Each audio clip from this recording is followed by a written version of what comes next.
parfois, souvent même, on ne va pas au bout du projet, on abandonne, ou ça ne marche pas comme on l'aurait voulu et on est déçu. Et c'est terrible parce qu'on va ressentir de la colère envers nous-mêmes, parce qu'on n'a pas réussi, on est énervé, on donne finalement raison à toutes les personnes qui nous avaient dit que ça n'allait pas fonctionner ou qu'on allait encore lâcher, etc. En plus, si on a des personnes toxiques dans notre entourage, c'est encore pire.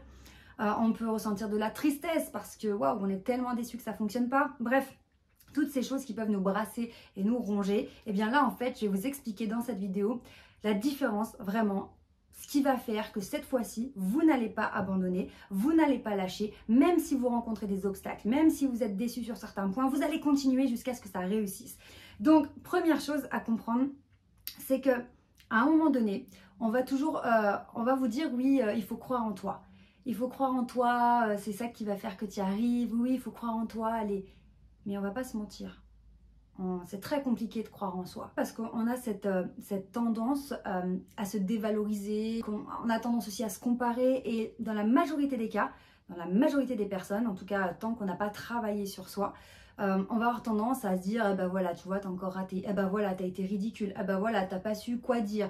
Et on ne va jamais aller s'encourager spontanément. Ça va nous demander un travail sur nous-mêmes pour faire équipe avec nous-mêmes, nous encourager nous-mêmes, devenir vraiment notre meilleur ami. Donc clairement, quand on vous dit bah, il faut croire en vous, ah mais si allez, crois en toi. Oui, mais croire en soi, en fait, ça se déclenche pas comme ça. C'est pas parce qu'on me dit il faut que je croie en moi que d'un coup, ah bah ça y est, je crois en moi, je m'aime, je m'accepte, je m'encourage, je me soutiens. Non, en vrai, ça marche pas.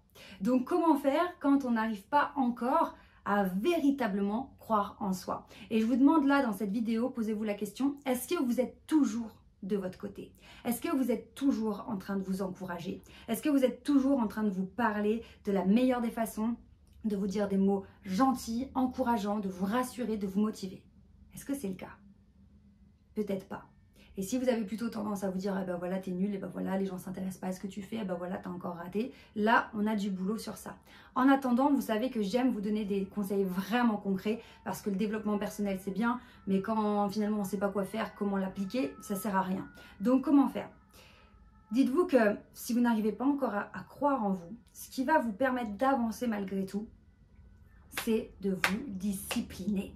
De vous discipliner et de vous dire que même si vous n'êtes pas encore sûr que vous valez le coup, que vous méritez ça, que vous allez y arriver, même si à ce niveau-là c'est un petit peu bancal, soyez, j'ai envie de dire soyez énervé, mais parce que c'est vrai qu'on dit non, il ne faut pas être dans des mauvaises énergies et tout, mais à un moment donné, quand on est dans une situation compliquée, voire catastrophique, on a cette colère qui peut se déclencher, ou ce ras-le-bol, ce sentiment d'injustice, et cette colère et tout ça, ces choses négatives, soit elles vont nous plaquer au sol et nous empêcher d'avancer, soit on peut s'en servir comme un moteur, parce que ça reste une énergie. La colère, c'est une énergie extrêmement puissante. Donc si je suis en colère et que je ne veux pas rester dans cette situation, si je suis en colère et que maintenant je veux y aller, ça va me propulser.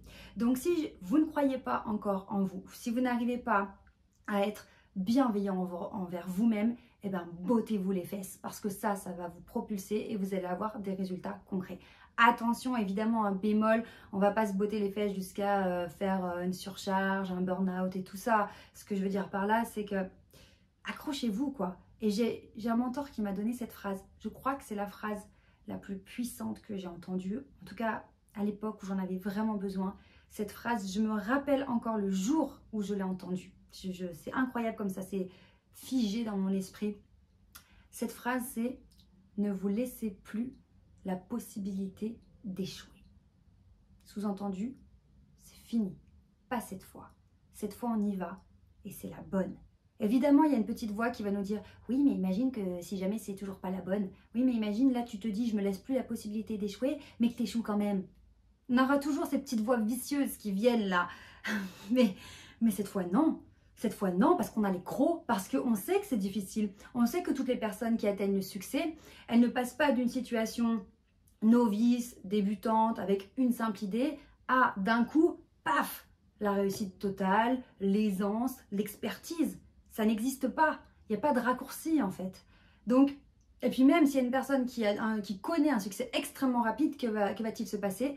Elle risque, elle, d'avoir l'impression d'être un imposteur parce qu'elle n'a pas eu le temps ni l'expérience accumulée, tout ce cheminement qui est une maturation, hein. Aussi, on a besoin le temps d'encaisser, je ne vais pas dire encaisser, mais le temps d'accumuler les expériences, de comprendre les choses, d'avoir des espèces de peut-être petits échecs, des pseudo-échecs, de dire ah oui ok la prochaine fois je ferai comme ça. Tout ce cheminement, il est nécessaire et il est important pour arriver à un résultat, que ce soit une expertise, une aisance, etc. Donc le chemin est aussi important que le résultat et souvent on se dit bah non, notre ego il veut juste arriver au résultat parce que c'est ce qu'on vise et parce qu'on pense que c'est seulement quand on aura le résultat qu'on sera fier de nous, apaisé, etc. Mais si on squeeze le chemin, il manquera un truc. Donc dites-vous que cette fois, on ne se laisse plus la possibilité d'échouer. Mais qu'est-ce que ça veut dire? Ça ne veut pas dire qu'on se met une pression de dingue et que si dans un mois on n'a pas réussi, on est nul et qu'on est foutu. Pas du tout. Ça veut dire que si dans un mois on n'est pas aux objectifs, on ne va pas abandonner et on va persévérer.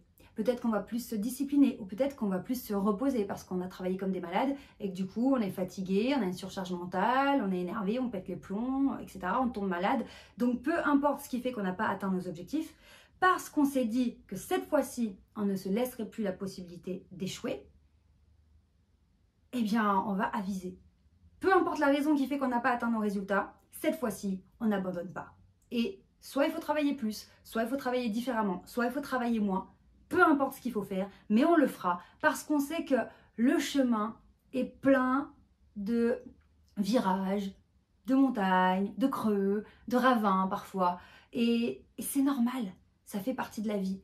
Et la vie, bah, il faut se battre, on le sait très bien. Dès la naissance, dès la conception, on se bat. Donc oui, on se bat, ça ne veut pas dire qu'on est dans une énergie mauvaise, etc. C'est juste qu'on y va. Parce que si on veut être épanoui, si on veut avoir une vie qui nous correspond, si on veut se sentir pleinement vivant, il y a forcément des choses à faire. Alors, je ne parle pas forcément que de performance, ça peut être aussi un épanouissement personnel, ça peut passer par plein de choses, la santé, la nutrition, la spiritualité, voilà, il y a plein d'axes à aller voir, mais il faut y aller.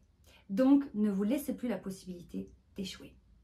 Deuxième chose que je voulais absolument vous partager, c'est que les personnes qui réussissent, quand on est dans une dynamique de réussite, on arrête de se plaindre. Alors encore une fois, ce n'est pas l'idée d'être d'être dans de la souffrance et de se dire t'as plus le droit de te plaindre, maintenant tu serres les dents et t'y vas. Pas du tout.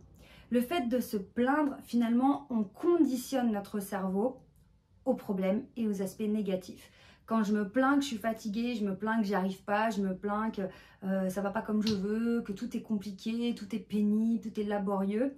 Qu'est-ce que je fais? J'envoie le message à mon cerveau et mon cerveau m'écoute en permanence. Votre cerveau, c'est un ordinateur, c'est une tête chercheuse. Et en fonction de ce que vous lui dites, donc que ce soit à l'oral ou simplement penser, votre cerveau cherche tout ce qui fait référence dans votre réalité, dans votre quotidien et dans les projections dans le futur. Donc ça veut dire qu'en fonction de ce que vous pensez au quotidien, vous êtes en train de vous conditionner, de vous programmer.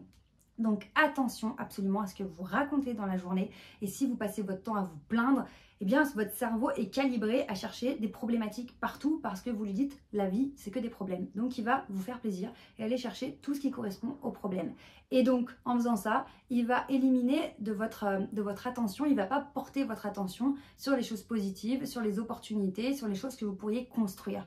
Donc c'est hyper important de ne surtout pas tomber dans la plainte parce qu'il y a un mal-être, il y a quelque chose qui ne va pas et que du coup ça se met sous forme de plainte parce que ça bouffe une énergie dingue et on a besoin d'énergie pour atteindre nos objectifs et en plus on perd du temps. Donc quoi faire? L'idée c'est surtout pas d'ignorer ce qui va pas. On va pas se dire bah, je me plains plus, j'étouffe l'affaire, pas du tout. L'idée c'est de faire un bilan, d'être ok avec soi-même, dire ok là ça va pas. Pourquoi? Utiliser la technique des pourquoi. Pourquoi je suis pas bien? Je suis en colère, je suis énervée, je suis en colère. Pourquoi je suis en colère? Parce que j'arrive pas à faire ça. Ok, pourquoi j'arrive pas à faire ça? Parce qu'il me manque ces connaissances-là. Ok, comment je peux faire pour aller chercher ces connaissances-là? Soit je peux les apprendre par moi-même, par internet, et je vais me bloquer peut-être une demi-heure par soir pour bosser un petit peu dessus pendant 15 jours. Ok, soit je vais aller demander à quelqu'un qui a ces connaissances-là et qui pourrait m'aider. Soit je me fais un petit budget pour payer quelqu'un qui va m'aider. Mais j'analyse, j'identifie que je ne vais pas bien, j'analyse le problème et je cherche une solution. Peut-être que la solution, elle sera pas, on ne pourra pas la mettre en place tout de suite, mais en tout cas, on a identifié ce qui n'allait pas, clac, c'est sur le côté, on passe à la suite. Plutôt que d'être dans un flou artistique où on se plaint, ça va pas, mais tu sais c'est compliqué, mais tu sais je suis fatiguée, mais tu sais oui, tu es fatiguée, pourquoi? Qu'est-ce que tu peux mettre en place pour diminuer cette fatigue et retrouver de l'énergie? Peut-être dormir plus, peut-être manger mieux, peut-être aller faire du sport, peut-être te changer les idées, peut-être voir tes amis, voir ta famille. Il y a toujours des choses à faire. Donc c'est vraiment de se dire, je me prends en main, je me responsabilise, je vois ce qui se passe et j'agis en fonction pour aller mieux. Et ça fait une énorme différence. Donc, ne vous laissez pas la possibilité d'échouer, pas cette fois. Et prenez la responsabilité d'adapter vos comportements, vos habitudes, vos actions, parce qu'on sait qu'on ne réussit pas tout du premier coup. Donc l'idée, c'est pas d'abandonner au premier obstacle, c'est de comprendre, d'apprendre pourquoi on a cette difficulté, d'en prendre une leçon pour mieux réussir la prochaine fois, et en même temps d'être indulgent avec vous-même pour vous dire, ok, là ça n'a pas fonctionné, ou là ça commence un petit peu à ralentir, ou là je sens que je suis un peu en perte de performance, de vitesse, ok, que se passe-t-il? Y a-t-il des circonstances?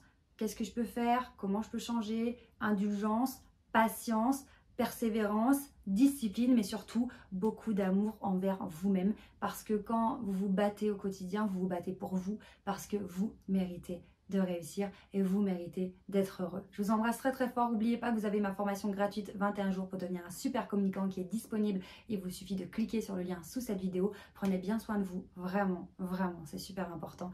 Je vous embrasse très fort. Ciao!